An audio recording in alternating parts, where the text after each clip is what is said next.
Okay, then we go for another change again, and we give the word to Rainer Krug, who is the lead of Data Management Working Group of the IPBES Task Force on Knowledge on Data. So please go ahead, Rainer. Yes. First of all, I would like to thank you for the invitation to speak at this colloquium. I must really say it's very interesting and very thought-provoking. I'm going to talk about IPBES and implementation of a data management policy in IPBES, of the lessons we learned from implementing that data management policy, and further developments. Rainer, excuse me, can I just Yes. interrupt you a bit? It Sure. seems like you have a different view because we can see the notes and the next slide and so on. We don't have the full screen of the... There, yeah, perfect. Yeah, thank you. Please go on. So I'm going to talk about why IPBES needs a data management policy and lessons learned from the development of this data management policy and further developments for this data management policy. But before I jump into this discussion, I think I probably should introduce IPBES, what IPBES is doing, and why it plays off kind of a special role in that whole development of the data management policies. Well, IPBES is an institution which is sitting in the science policy interface. It is, and let me just read that one out, that's such a nice sentence, Intergovernmental Science Policy Platform on Biodiversity and Ecosystem Services is an independent intergovernmental body established by states to strengthen the science policy interface for biodiversity and ecosystem services, for the conservation and sustainable use of biodiversity, long-term human well-being, and sustainable development.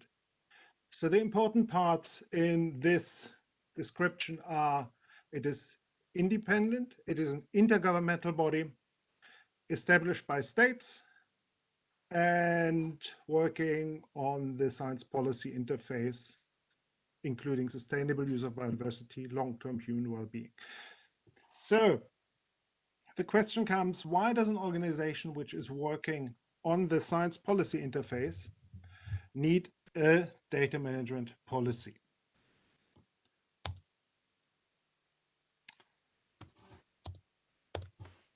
Why is it not moving to the next slide?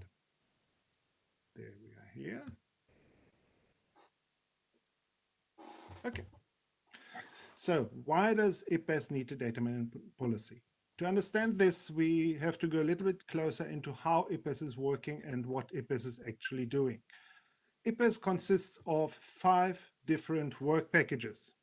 There is first of one, the assessment. In this assessment work package, they are creating assessments of existing knowledge. These ones are used for policy support by compiling these assessments, which are sometimes around 1,000 pages, into shorter documents, which are then used in supporting policy. They are also working in the area of capacity building, of knowledge generation, in other words, of filling of gaps in the knowledge identified during the assessments, and obviously communication and outreach. So it is essential that IPBES has a policy relevance, that it is credible, and that the assessments are by the different governments in different places. So we have knowledge and data which exists outside of IPBES, and it is important to know, which is essential, that IPBES is not generating data. IPBES is not going out collecting data. It is using the existing data. So the existing data is used by IPBES in the process of creating the assessments.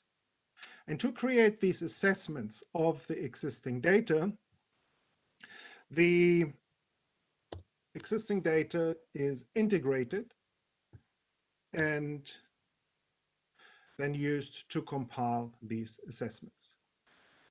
So what is IPBES doing, and why does it need a data management policy?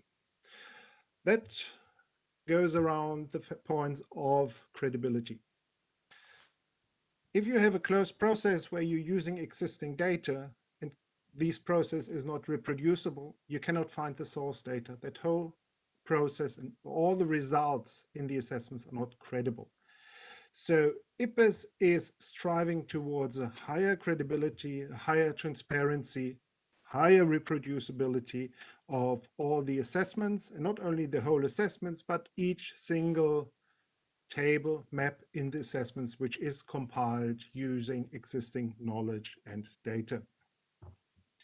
The aims are a little bit more detailed, that all the knowledge generated during this integration is archived for the foreseeable future, that each individual piece can be identified through DOIs, that for this process of the integration, open source tools are used for the data gathering and for analysis, that well-defined metadata schemes and standards are used, that code and generated data, so in other words, the code is used to generate the data. The data could be maps, for example, compiled by using existing records of species of all different kinds of layers.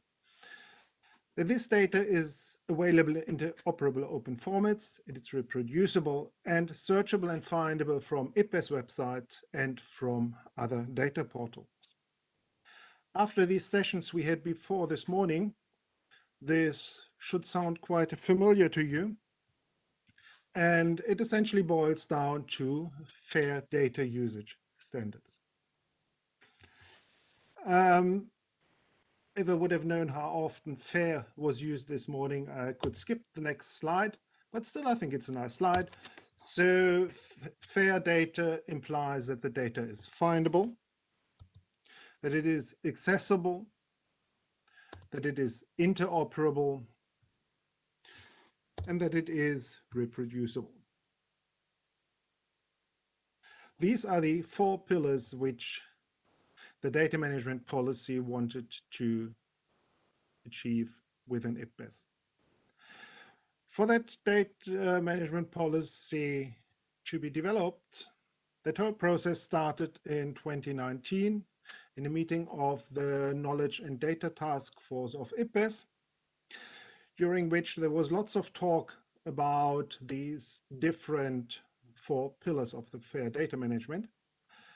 And it boiled down that it was said, we need a data management policy for IPBES.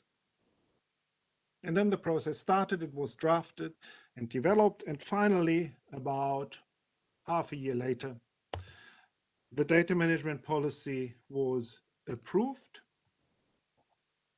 And it is available on Zenodo. You can access it.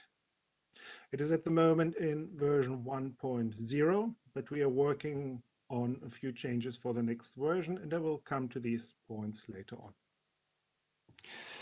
The objectives of the data management policy are, in the first sense, to make all data fair, that all data, all code which is used within IPBES, within the assessments, is fair, and all implications of data being fair. Then to assist experts in making their outputs fair. Experts are coming into the assessments and they have never worked with IPBES before. They are probably not familiar with the data management policy, probably not even with FAIR in the worst case scenario. And the data management policy specifies structures and approaches to assist these experts in making the data they are generating, the code they are using within these assessments fair. The policy wants to include or foster the development of data management plans so that data management is planned when the assessment is starting, providing for long-term storage, not for providing own long-term storage repositories, but providing guidelines for long-term storage.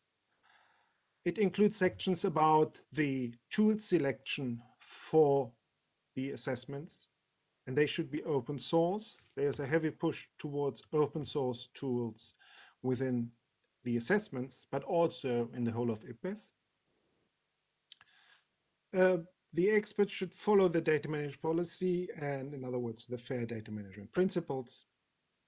And the last point is that the data management policy states that the use of open source tools should be promoted within IPBES and the fair data management principles as well.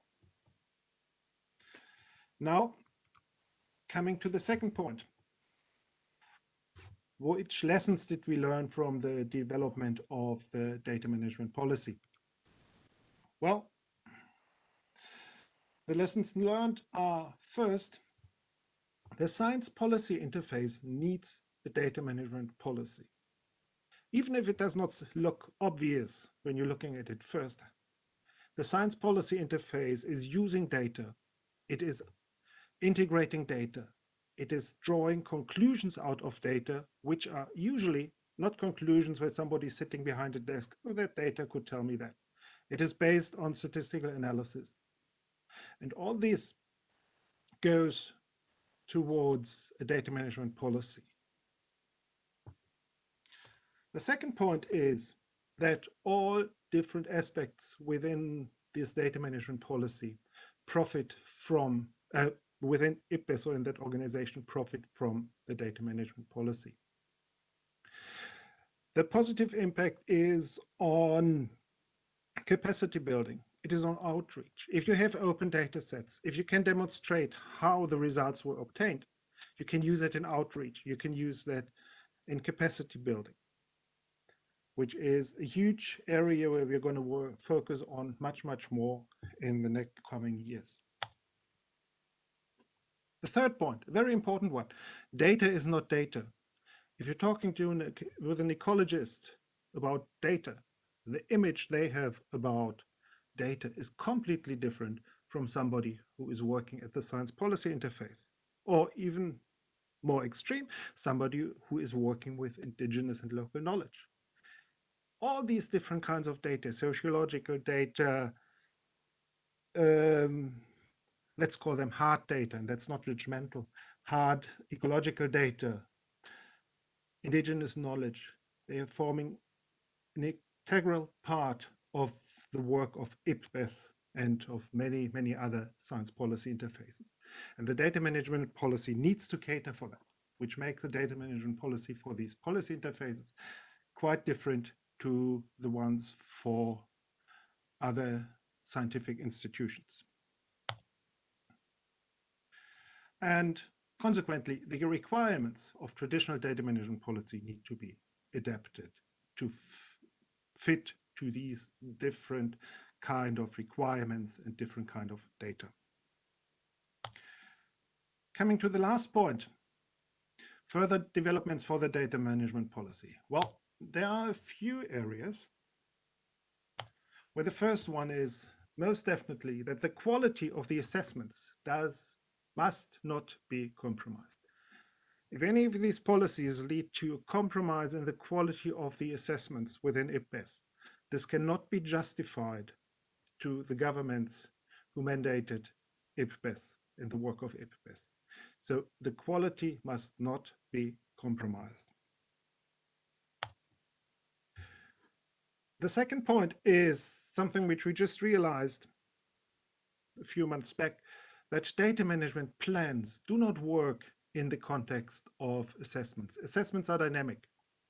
Data is gathered. The data is not available initially. Nobody has an overview of the data when the actual work starts for the assessment, but it is changing over time. So you cannot develop a data management plan in advance. We decided to move towards a data management report, which is developed in parallel to the actual assessments and includes all the information which is usually in the data management plan and some more. The next part is an area which I personally consider as extremely important is to include indigenous and local knowledge more in data management policies. That's a long topic, and one could talk a long time over this, but I just want to point out two aspects. It's a completely different kind of data. Indigenous and local knowledge is given in stories. You have drawings, you have dances, you have songs, which are essential and contain lots of important information. And the second area is there's, in addition to FAIR, there are the CARE principle for indigenous data governance, which are talking about use of the data, benefit sharing, and so on.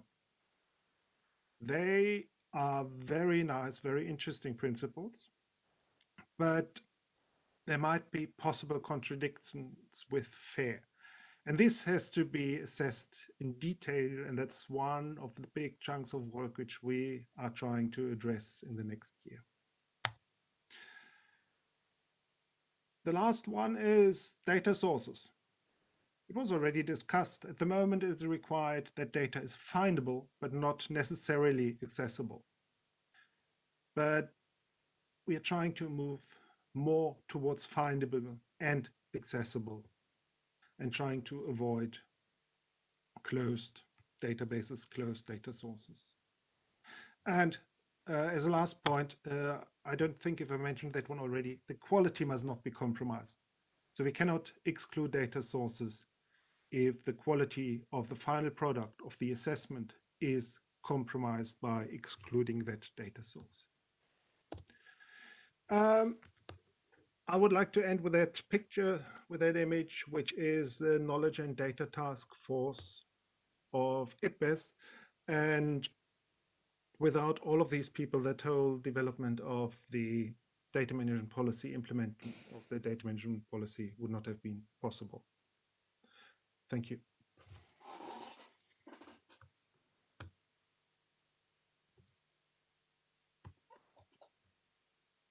Yeah. What do I have to do now? There, I think my microphone is on. Thank you, Rainer.